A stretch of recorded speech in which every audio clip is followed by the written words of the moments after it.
या देवी सर्वभूतेषु शक्तिरूपेण संस्थिता नमस्तस्यै नमस्तस्यै नमस्तस्यै नमो नमः।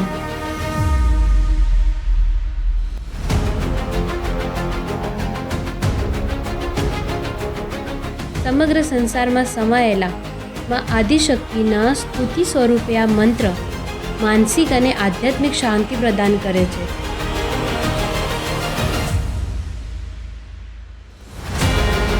મા દુર્ગાને દેવીના શક્તિ સ્વરૂપે પૂજવામાં આવે છે। એક એવી શક્તિ જે સમગ્ર જીવોમાં ઉર્જા અને જીવન શક્તિ પ્રદાન કરે છે।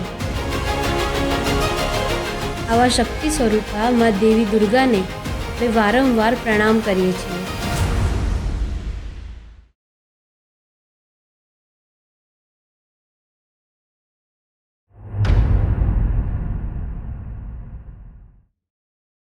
નવરાત્રોનો સામૂહિક શબ્દ નવરાત્રિ, જે પ્રતિવર્ષ ગુજરાતમાં આસો સુદ એકમથી આસો સુદ નોમ સુધી 9 દિવસે નવરાત્રિ મહોત્સવ તરીકે ઉજવવામાં આવે છે।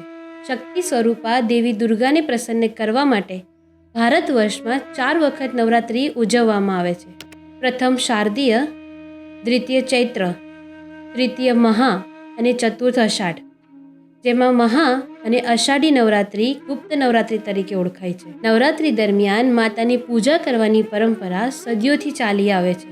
આજ સુધી 9 મહાશક્તિના 9 સ્વરૂપો વિશે સાંભળતા આવ્યા છીએ। ભારતમાં અને ખાસ કરીને ગુજરાતમાં શક્તિ પૂજાની પરંપરા ઘણા વર્ષોથી ચાલી આવે છે।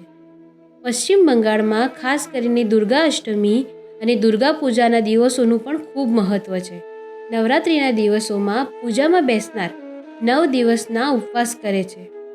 આઠમના દિવસે હવન કરીને 9 નૈવેદ્ય ચડાવીને માતાજીના પારણા કરે છે। પરંતુ શું તમે જાણો છો કે નવરાત્રિની શરૂઆત કઈ રીતે અને ક્યારે થઈ? 9 દિવસના ઉપવાસ કરનાર સર્વપ્રથમ વ્યક્તિ કોણ હતા? પૂજા, નૈવેદ્ય અને હવન, આ બધી વસ્તુનો પ્રારંભ કઈ રીતે થયો? નમસ્તે મિત્રો, હું વાચક કન્યા નંદિતા સ્વાગત કરું છું આપનું અમારી ચેનલ સત્યવદનમાં। તો આજે અમે તમને જણાવીશું કે નવરાત્રિની શરૂઆત કઈ રીતે થઈ અને 9 દિવસના ઉપવાસ રાખનાર સર્વપ્રથમ વ્યક્તિ કોણ હતા?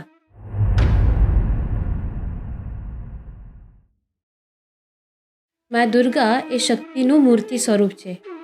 નવરાત્રિ દરમિયાન ભક્તો તેમની પૂજા અને આરાધના કરે છે। નવરાત્રિ દરમિયાન આધ્યાત્મિક શક્તિ, સુખ અને સમૃદ્ધિ મેળવવા માટે વ્રત અને તપ પણ કરે છે। આવી જ રીતે અસુરરૂપી રાવણનો અંત કરવા માટે અને શક્તિ પ્રાપ્ત કરવા માટે બ્રહ્મદેવના કથન મુજબ રામ ભગવાને દેવી આદ્યશક્તિના સ્વરૂપા દેવી ચંડીની પૂજા કરીને અસુરરૂપી રાવણનો અંત કર્યો હતો। વાલ્મીકી રામાયણમાં ઉલ્લેખ છે કે રાવણ દહન પહેલાં શ્રી રામ ભગવાને કિષ્કિંધા પાસે ઋષ્યમુખ પર્વત પર દેવી ચંડીની પૂજા અને પાઠ કર્યા હતા। બ્રહ્મદેવની સલાહ પ્રાપ્ત કર્યા બાદ રામ ભગવાને પ્રતિપદા તિથિથી નોમ તિથિ સુધી 9 દિવસના વ્રત અને તપ કર્યા હતા। પૂજાની સાથે બ્રહ્મદેવે ભગવાન રામને કહ્યું કે તમારે ચંડી પૂજા અને હવન કર્યા બાદ 108 નીલકમળ તમારે અર્પણ કરવા પડશે। ત્યારબાદ જ તમારી આ પૂજા સફળ થશે। નીલકમળ નામનું પુષ્પ અત્યંત દુર્લભ છે, પરંતુ રામ ભગવાનની સેના અને હનુમાનની મહેનતથી તેમને 108 નીલકમળ મળી આવ્યા। દેવી દુર્ગાએ રામ ભગવાનની પરીક્ષા લેવા માટે સ્વયં જ એક પુષ્પ છુપાવી દીધું હતું। પૂજાના અંતે જ્યારે ભગવાન રામ માતાજીને પુષ્પ અર્પણ કરી રહ્યા હતા ત્યારે એક પુષ્પ ઓછું પડ્યું। આ જોઈને રામજી અત્યંત ચિંતિત થઈ ગયા। અંતે તેમણે દેવી ચંડીને પોતાની એક આંખ અર્પણ કરવાનું નક્કી કર્યું, કારણ કે તેમની આંખ સંપૂર્ણપણે નીલકમળના પુષ્પના રંગ સમાન હતી। જેવું તેમણે પોતાની એક આંખને અર્પણ કરવા માટે તીર ઉચક્યું, દેવી આદ્યશક્તિ સ્વરૂપમાં પ્રસન્ન થયા અને તેમણે રામ ભગવાનને વિજય પ્રાપ્તિનું વરદાન આપ્યું। ભગવાન રામે પ્રતિપદાથી નોમ સુધી દેવી ચંડીની પૂજા કરીને અન્ન જળનો ત્યાગ કર્યો હતો। 9 દિવસ 9 દુર્ગા સ્વરૂપાની પૂજા કરીને રાવણ નામના અસુર પર તેમણે વિજય મેળવી હતી। આ જ કારણથી આ દિવસને વિજયાદશમીના નામે ઓળખવામાં આવે છે। એવું માનવામાં આવે છે કે ત્યારથી જ 9 દિવસના ઉપવાસ અને નવરાત્રિની ઉજવણીની શરૂઆત થઈ. ભગવાન રામે વ્રત અને પૂજાની શરૂઆત કરીને સમગ્ર સંસારને આસુરી શક્તિ પર વિજય મેળવવા માટેનો માર્ગ બનાવ્યો છે.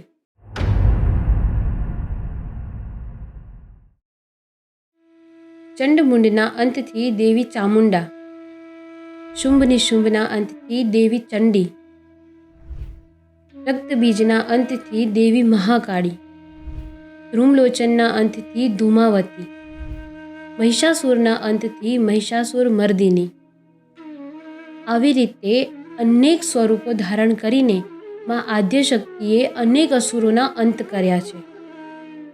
નવરાત્રિના આ 9 દિવસોમાં લોકો પોતાના કુળદેવીના મંદિરે કુંભ સ્થાપન કરીને 9 દિવસ પૂજા અને આરતી કરે છે.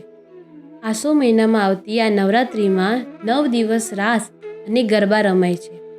આ ઉપરાંત રામાયણ, ભાગવત પાઠ અને રામલીલા જેવા અનેક ધાર્મિક અનુષ્ઠાનો કરવામાં આવે છે.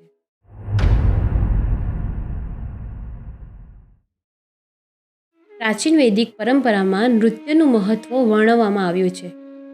એવું કહેવાય છે કે ઈશ્વર સુધી પહોંચવાના અનેક રસ્તાઓ છે.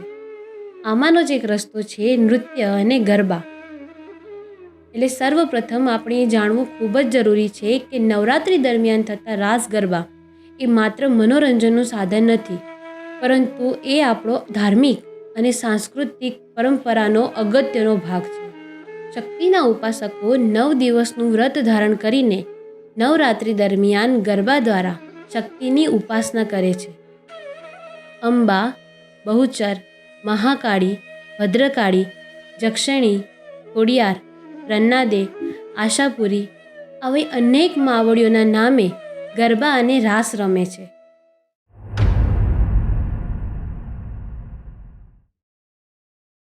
નવરાત્રિ મહાપર્વનું ધાર્મિક અને સાંસ્કૃતિક મહત્ત્વ કરતાં અનેક ગણું મહત્ત્વ નારી શક્તિનું છે. આદિશક્તિ જે અણુમાં વ્યાપ્ત થઈને સમગ્ર બ્રહ્માંડનો સંચાર કરે છે. નારી શક્તિ પણ આ જ આદિશક્તિનો એક અંશ છે.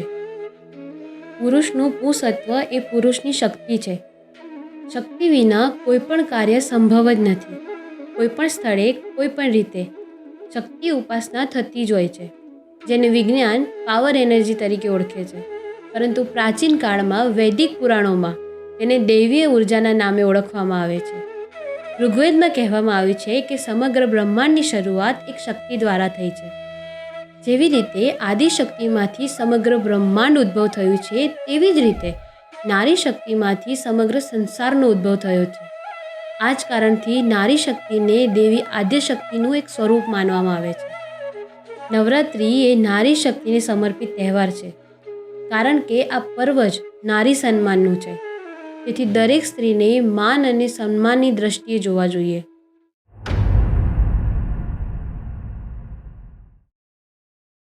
નવરાત્રિના 9 દિવસ પૂર્ણ થયા બાદ વિજયાદશમીની ઉજવણી કરવામાં આવે છે. વિજયાદશમીના દિવસે માં આદ્યશક્તિએ મહિષાસુર નામના અસુરનો અંત કર્યો હતો. અને આ જ દિવસે મર્યાદા પુરુષોત્તમ શ્રી રામે રાવણ નામના અસુરનો વધ કર્યો હતો. આવી જ રીતે અધર્મ પર વિજય મેળવવાના દિવસના કારણે આ દિવસને વિજયાદશમી તરીકે ઓળખવામાં આવે છે. નવરાત્રિના 9 દિવસ દરમિયાન આખા વર્ષ દ્વારા લાગેલા થાકને દૂર કરવા તથા માનસિક સ્પષ્ટતાની સાથે મનમાં આવેલો ક્રોધ, અહંકાર અને હતાશારૂપી અસુરનો અંત કરવા માટે માણસે પ્રયાસ કરવા જોઈએ. જો કોઈ વ્યક્તિ સાત્વિક આહાર લે છે, નિયમિત ધ્યાન ધરે છે, તો એ આ 9 દિવસ દરમિયાન મનની તથા શરીરની શુદ્ધિ મેળવી શકે છે. તો સત્યવદન ચેનલ તરફથી આપ સૌને નવરાત્રિની ખૂબ ખૂબ શુભકામનાઓ. શિવશક્તિ સદા સહાયતે.